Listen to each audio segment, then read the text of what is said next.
혹시 이런 말씀 들어보셨지요? 한문으로 하면 좀 어려운데 호리지차가 천리현격이라 이런 얘기가 있습니다. 호는 털 호자입니다. 털 하나의 차이가 천리가 가면 그 걸현자, 현수막 할 때 현자가 걸 현자입니다. 그 다음에 벌어질 격자, 그래서 틈이 있다, 격이 있다 이런 얘기 쓰잖아요.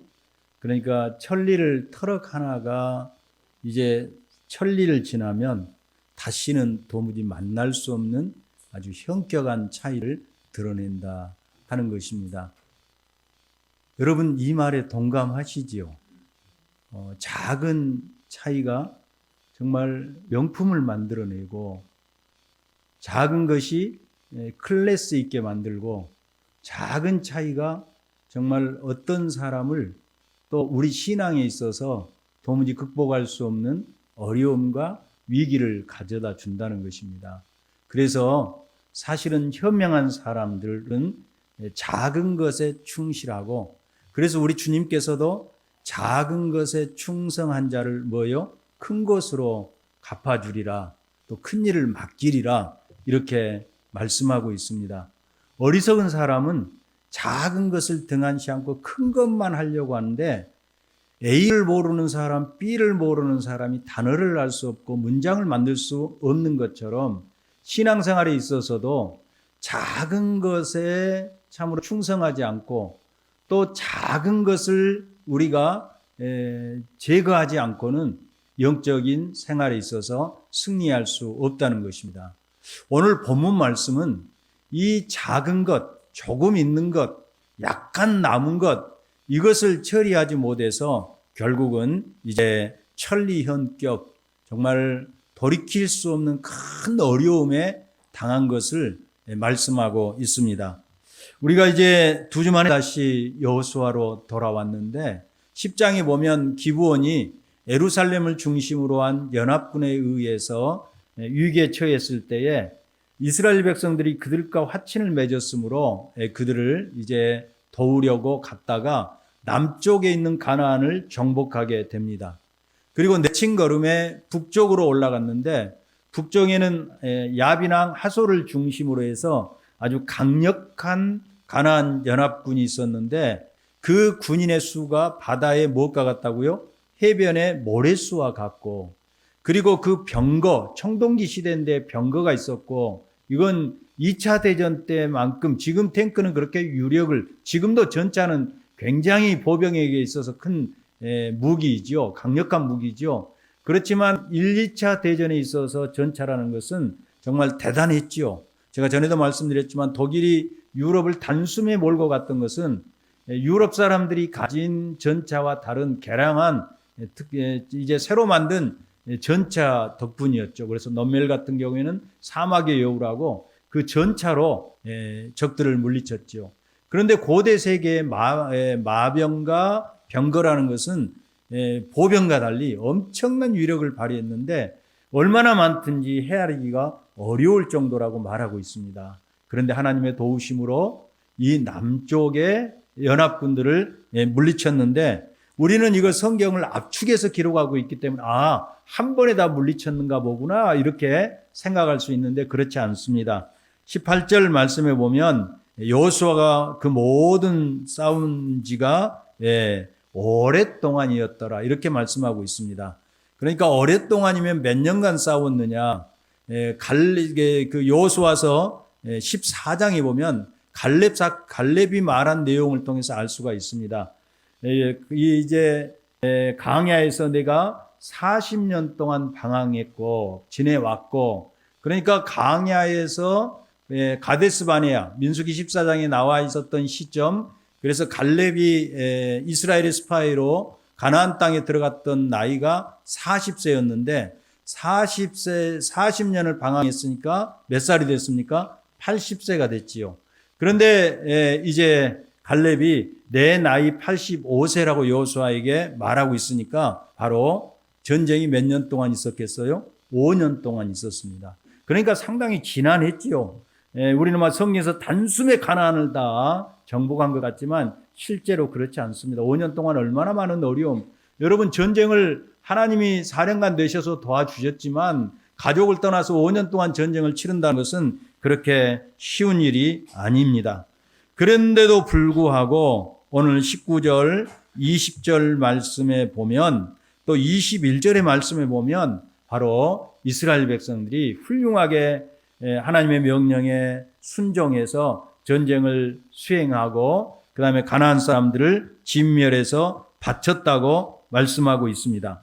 그리고 이제 눈에 띄는 것이 21절 말씀인데 거기에서 보면 헤브론과 드빌과 아납, 그 다음에 온 유다 산지, 여기는 굉장히 강력한 군사력을 가지고 있었고 그 다음에 이스라엘의 온 산지와 아낙 사람들을 멸절했고 또 그들의 성읍을 진멸하여 하나님 앞에 바쳤다 이렇게 말씀하고 있습니다. 그러면 여기에서 아낙 사람이라는 것이 특별하게도 그러니까 아낙 사람의 중심 헤브론 유대 지방 산지하고 아낙이라고 말하는 것은 굉장히 강조해서 말하고 있습니다.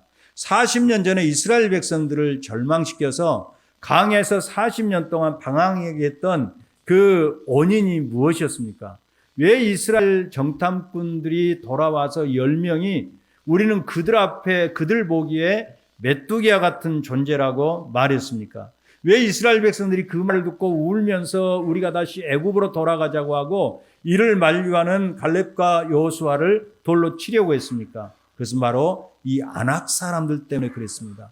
이 정탐꾼들이 헤브론을 중심으로 유다 지금 그러니까 나중에는 유다지요. 지금 예루살렘을 중심으로 한 그런 남쪽 지방의 사람들을 보니까 성읍이 너무 크고 성이 단단하고 잘 지어졌고 그 다음에 아낙 사람들을 뭐라고 표현하고 있냐면 거인 족속이라고 말씀하고 있습니다. 민수기 13장 33절에 보면 거기서 네피림 후손인 아낙 자손의 거인을 보았나니 우리는 스스로 보기에도 메뚜기 같으니 그들 보기에도 그와 같았을 것입니다. 이렇게 보고하고 있습니다. 그러니까 아낙의 거인족이죠.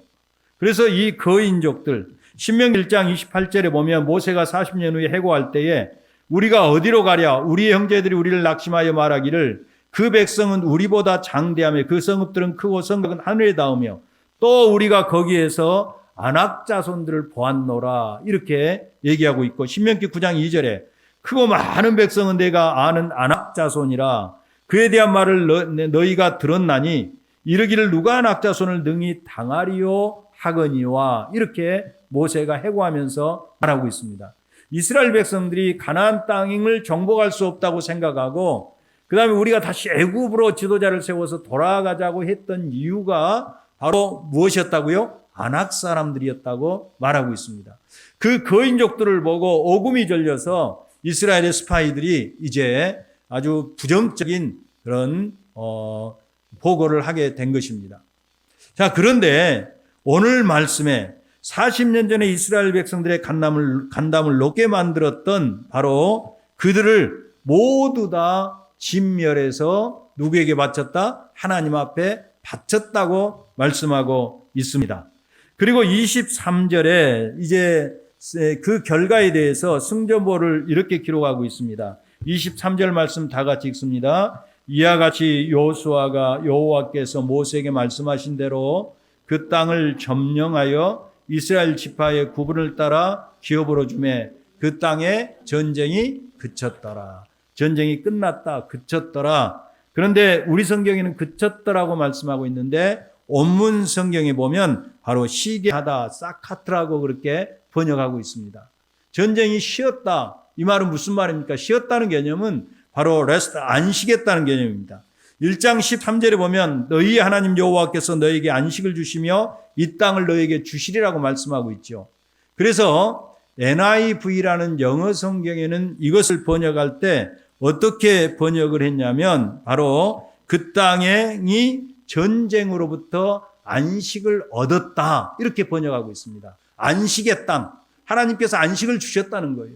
그래 이스라엘 백성들이 승리했다는 거죠. 또 어떤 성경에는 하나님께서 이스라엘 백성들에게 그 땅에 평화를 주셨다 이렇게 말씀하고 있습니다. 안식이라는 개념은 우리가 여러 번 살펴보았죠. 아무튼 이렇게 승리의 바로 소식을 승전보를 기록하고 있는데 21절과 23절 사이에 아낙 자손들을 사람들을 다 하나도 남지 않게 진멸했는데 아주 짧게 뭐라고 기록하고 있냐면 22절 말씀 보세요. 이스라엘 자손이 땅에는 아낙 사람들이 하나도 남지 않았고 이스라엘 백성들을 공포에 패닉 상태에 빠뜨렸던 아낙 사람들은 어떻게 했다고요? 하나도 남지 않았다. 그런데 아주 스쳐가듯이 이렇게 말씀하고 있습니다.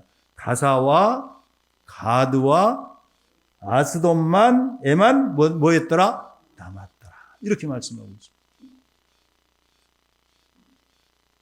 그런데 우리 이전 개역 성경에 지금 우리가 가지고 있는 성경을 개역 성경에서 다시 개정했다고 해서 개역 개정이라고 그러고 이전에 여러분들이 본 성경을 무슨 성경이라고요? 개역 성경이라고 얘기를 합니다.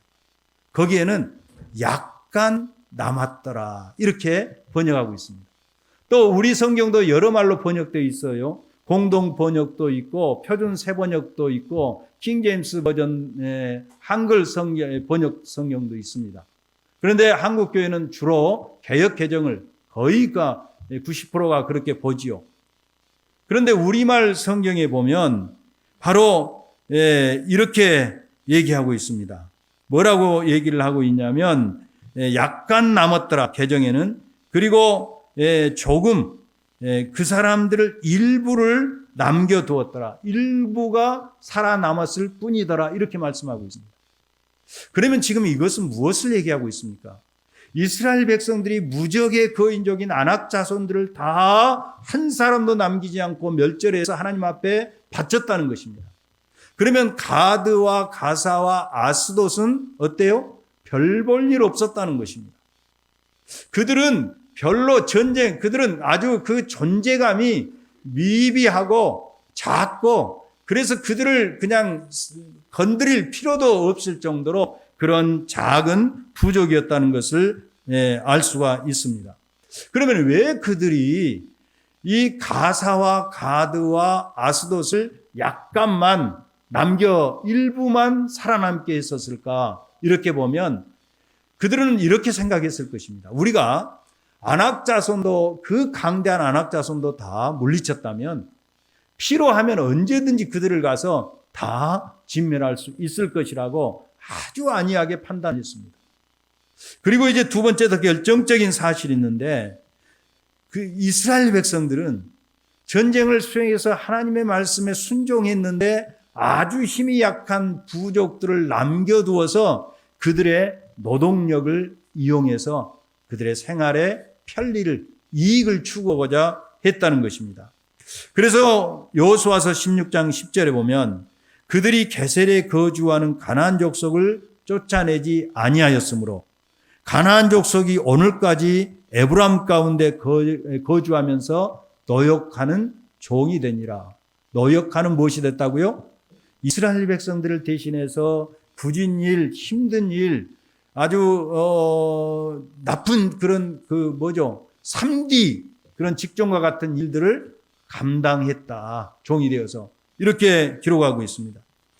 사사기에 보면 이렇게 기록하고 있습니다. 사사기 1장 27절에 보면 가나안 족속에게 노역을 시켰고 그들을 다 쫓아내지 아니하였더라.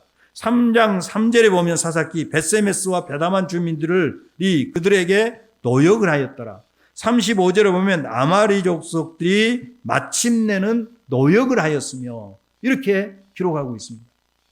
그러니까 이스라엘 백성들이 전쟁을 하다가 가만히 생각해 보니까 다 죽이는 것보다 그들의 세력이 약하고 우리가 언제든지 아낙 자손을 물리치고 이스라엘의 연합군들을 물리쳤기 때문에 필요하면 그들을 정복할 수 있다고 생각을 하고 그들을 진멸할 수 있다고 생각하고 그들의 노동력을 이용해서 자신들의 편리함을 추구하고자 했던 것입니다. 아주 얍삽하고 얄팍한 그런 생각이죠. 그런데 이것이 어떻게 되었습니까? 감당할 수 없는 일이 되었습니다. 사사기 2장 1절로 5절에 보면 여호와께서 길갈에서부터 복임으로 올라와서 이렇게 말씀하십니다. 내가 너희를 애굽에서 구원해냈지 않느냐? 그리고 맹세한 땅으로 들어가게 하겠다고 내가 말했지 않느냐? 그리고 내가 너희와 함께 언약을 맺었는데 너희 이 언약을 내가 신실하게 지키겠으므로 너희들은 가나안 땅에 들어가서 가나안 사람들과 언약을 맺지 말며 그들이 쌓은 우상의 제단을 다 헐라고 말했지 않느냐? 그런데 너희가 내 목소리를 청종하지 않았다. 듣지 않았다. 이 말은 뭐예요? 약간씩 남겨두어서 그들을 누구로 삼았다고요? 종으로 삼았다는 것입니다. 그들의 유욕을 만족시키고 육신적인 편리함과 이익을 위해서. 그런데 조금 일부만 남겨두었다는 거예요. 별것 아닌 것이었다는 거죠. 그런데 하나님께서 이렇게 말씀하십니다. 내가 그들을 너희 앞에서 쫓아내지 아니하리니 그들이 너희 옆구리에 가시가 될 것이며 그들의 신들이 너희에게 올무가 되리라. 약간 남겨놓았던 것들이 뭐냐? 언도독이 된다는 겁니다. 여러분 혹시 늦은 시간이라 보셨는지 모르겠습니다.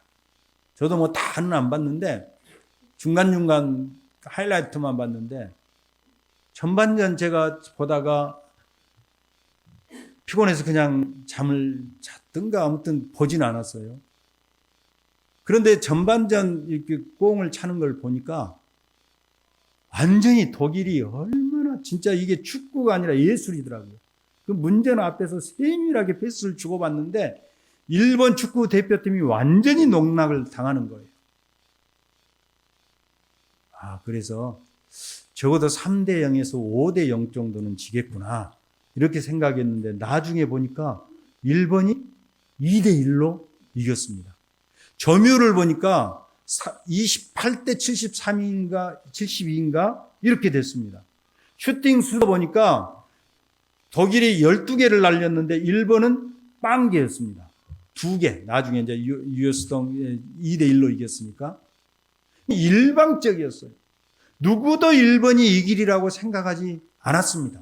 그렇게 생각하는 사람은 아마 축구 일본 선수 자신들도 그랬을 것이고 모든 전문가들도 일본이 독일에게 지고 독일 당연히 우승 후보니까. 그런데 2대 1로 졌습니다. 일본을 가리켜서 언더독이라고 합니다. 언더독은 무엇입니까? 밑에 깔린 개가 도무지 위에 있는 개에게 싸워서 승산이 없는데 어느 순간에 위에 있는 개의 목덜미를 물고 올라와서 이기는 것을 언더독이라고 합니다.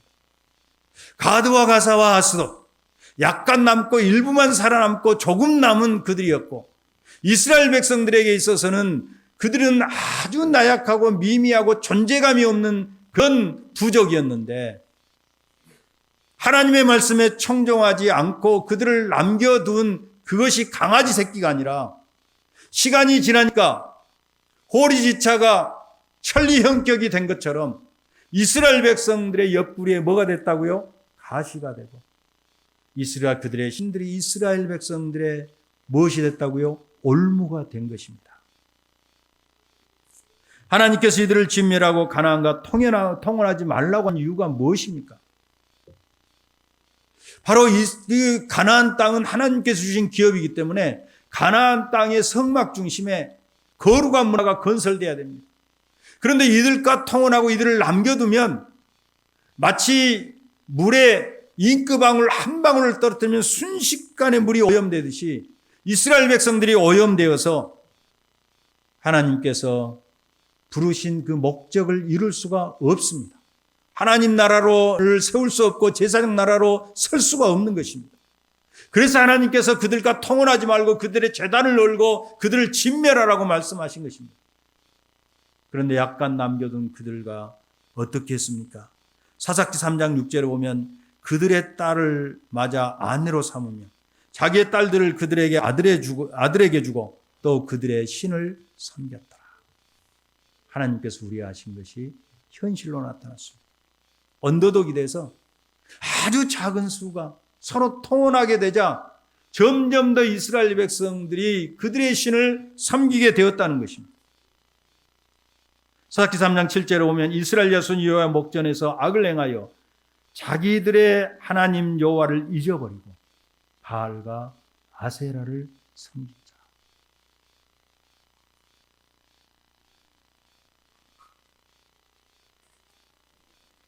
그래서 하나님은 바로 그들이 이스라엘 백성의 옆구리에 가시가 되게 했습니다. 구산 나사다임 손에 넘겨서 이스라엘 백성들이 8년 동안 말로 할 수 없는 고통을 당하게 하셨습니다. 사사기 10장 6절에 보면 이스라엘 자손이 다시 여호와의 목전에 악을 행하여 바알과 아스다롯과 아람의 신들과 시돈의 신들과 모함의 신들과 암몬 자손들의 신들과 블레셋 사람들의 신을 섬기고 여호와를 버리고 그를 섬기지 아니하였다고 말씀하고 있습니다. 이 때문에 하나님께서 진노하셔서 블레셋 사람들의 손에 이스라엘 백성들을 넘겼습니다. 이스라엘 백성들이 18년 동안 블레셋과 암몬에 의해서 억압을 당했다고 말씀하고 있는데, 억압을 당했다는 말의 원문을 보면 박살내다는 말이에요. 약간 남겨놓았던 전쟁감 없는 미미한 그런 가사와 가드와 아스돗, 이게 이스라엘의 서해안 지중해 옆에 블레셋 아닙니까? 이 사람들의 신들이 그들의 올무가 되고, 그래서 하나님의 심판을 받아서 옆구리에 가시가 되어서 이스라엘 백성들이 18년 동안 블레셋 사람들에 의해서 박살났다는 겁니다.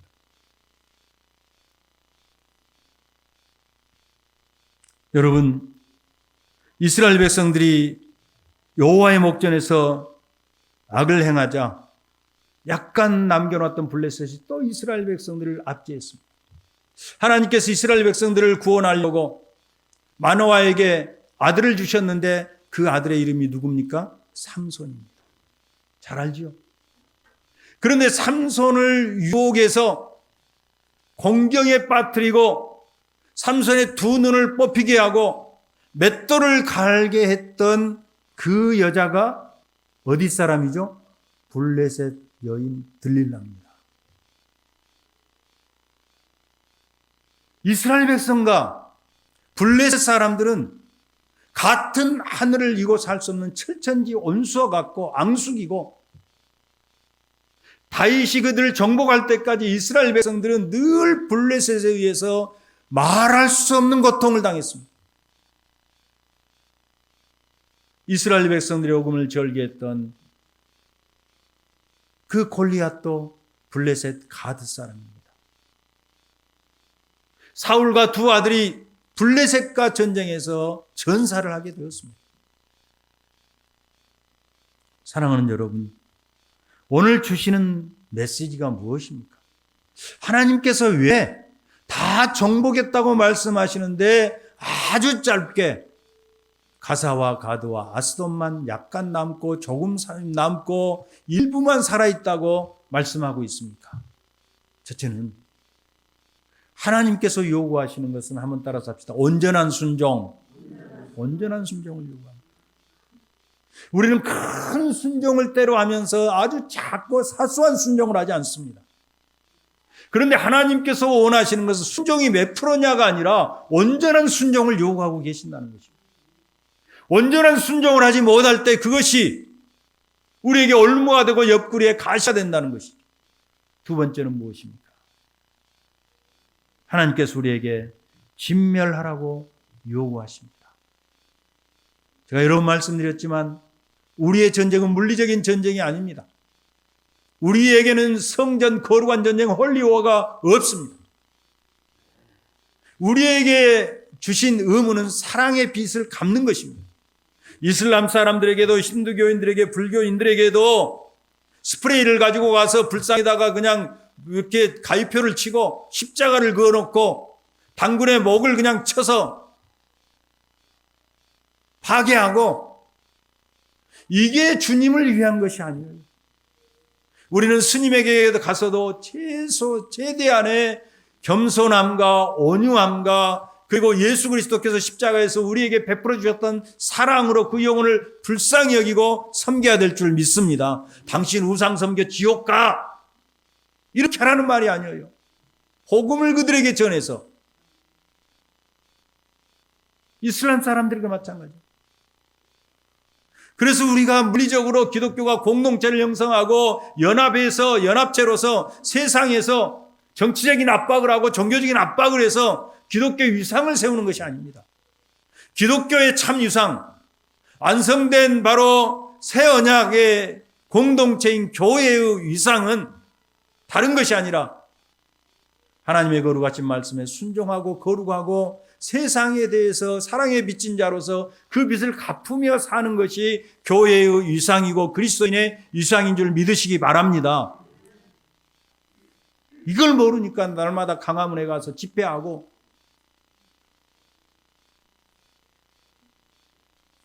세상도 하지 않을 그런 어리석고 참담한 일을 하고 있습니다. 자, 그러면 무엇을 진멸해야 됩니까? 무엇이 우리에게 언도덕입니까? 우리는 그리스도 예수 안에서 새로운 피조물이 됐고 그리스도 예수의 보혈의 피로 죄를 용서받고 그 부활의 생명으로 하나님의 형상으로 회복되었지만 하나님께서 우리의 생명을 부르시는 그날까지 우리 안에 옛사람이 있습니다. 그래서 에베소서 4장 22절로 24절에 보면 너희의 유혹의 욕심을 따라 썩어져가는 구습을 따르는 옛사람을 벗어버리고 옷을 벗듯이 벗어버리고 오직 너희의 심령이 새롭게 되어 하나님을 따라 의와 진리와 거룩함으로 지으심을 받은 새 사람을 입으라. 새 사람을 입으라는 것은 무엇입니까? 하나님의 거룩하신 명령을 따라서 하나님의 말씀을 따라서 하나님께서 요구하시는 하나님 나라의 윤리를 따라 살라는 얘기인 것입니다.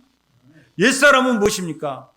그리스도 밖에 있는 모든 삶의 체계, 삶의 스타일, 삶의 방법의 정신입니다. 예수님 밖에 있는 것, 하나님 나라의 정신에 반대되는 것이 옛사람인 것입니다. 그런데 우리 안에 이 옛사람이 여전히 머물러 있어요. 그리고 우리는 아담의 타락한 본성을 이어받고 그것이 수천 년 동안 이어왔기 때문에 우리가 새 사람을 입었어도 옛사람으로 사는 것이 훨씬 편리하고 훨씬 더 익숙해 있습니다. 그래서 여러분과 제가 날마다 말씀과 기도로 이 옛사람을 죽여야 합니다. 옛사람을 죽이지 않으면 그것이 언도덕이 돼서 하찮게 여기고 아무것도 아니고 별것도 아니고 우리가 교회 안에서 나를 드러내고 내가 신앙이 있다는 걸 드러냈는데 그것을 감춰져 있어서 거의 드러나지 않는다고 할지라도 그것이 우리의 올무가 되고 그것이 옆구리의 가시가 된다는 것이죠. 제 장모님이 몇 해 전에 위암 수술을 했습니다. 천안들도 미국 다 애국에 있고 제 아내가 아파서 제가 이틀간 가서 수술을 할 때부터 깨어나서 있을 때까지 제가 간호를 했습니다. 자, 수술실에 들어갔는데 대기자 보호실에 이제 있는데 참 그거 정말 그 마음 아시죠? 혹시 해보신 분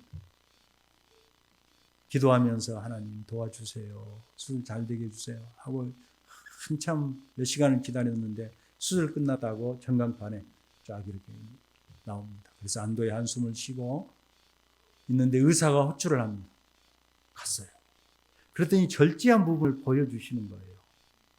근데 나는 처음 딱 보고 이 사람들 위암도 아닌데 암이라고 나는 그거 처음 봤으니까 이거 이거 생살 자른 거 아니야? 이게 이렇게 싶었어요. 그런데 아주 의사가 가르친 것을 보니까 작은 반점이 있는데 색깔만 약간 다른 거예요. 육안으로 거의 알아볼 수 없을 정도로. 그런데 그 아주 육안으로도 볼 수 없는 작은 반점과 같은 그것을 제거하기 위해서 배를 가르고 위를 잘라내고 접합을 한 겁니다. 왜 그렇습니까?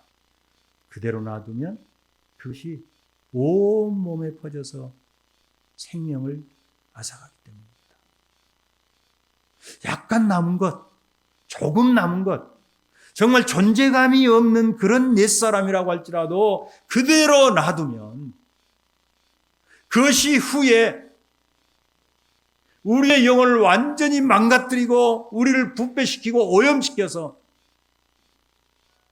그리스도 예수 안에서 구속받은 하나님의 새 언약 백성이 되었음에도 불구하고 새 언약 백성으로 바로 살지 못하도록 만들고 하나님 나라에 무익할 뿐만 아니라 하나님 나라에 도리어 해를 가져다주는, 그리고 그것으로 끝나면 좋은데 그것으로 절대 끝나는 것이 아닙니다. 그의 삶이 망가지고 그의 삶이 박살나고 억압당하게 된다는 겁니다. 사랑하는 성도 여러분, 여러분과 제가 정말 오늘 말씀을 통해서, 저도 이 말씀을 준비하면서 또 내 안에 남은 것이 무엇인가 돌아보면서 회개하고, 또 그래, 이건 내가 이렇게 살아야 돼서는 안 되겠다 다짐하며 말씀을 준비했습니다. 우리에게 있는 조금 남은 옛사람, 어쩌면 내가 의식하지도 못하고 어쩌면 내가 그것을 예리한 영적인 눈이 아니면 판단하지 못할 수도 있습니다. 그러나 기도와 말씀을 통해서 날마다 옛사람을 진멸하고 죽일 수 있기를 주님의 이름으로 부탁드립니다. 그거 절대 놔두지 마십시오. 그거 키우지 마십시오. 나중에 그것이 우리 옆구리의 가시가 돼서 우리 인생과 우리 가정과 우리의 사업과 내가 사는 모든 삶을, 나뿐만 아니라 모두를 힘들게 만들고 그것이 올무가 되어서 우리를 넘어뜨린다는 사실을 알고 오늘 주신 말씀 가슴에 새기고 옛사람을 진멸하고 새 사람으로 사는 여러분과 제가 될 수 있기를 주님의 이름으로 축원합니다.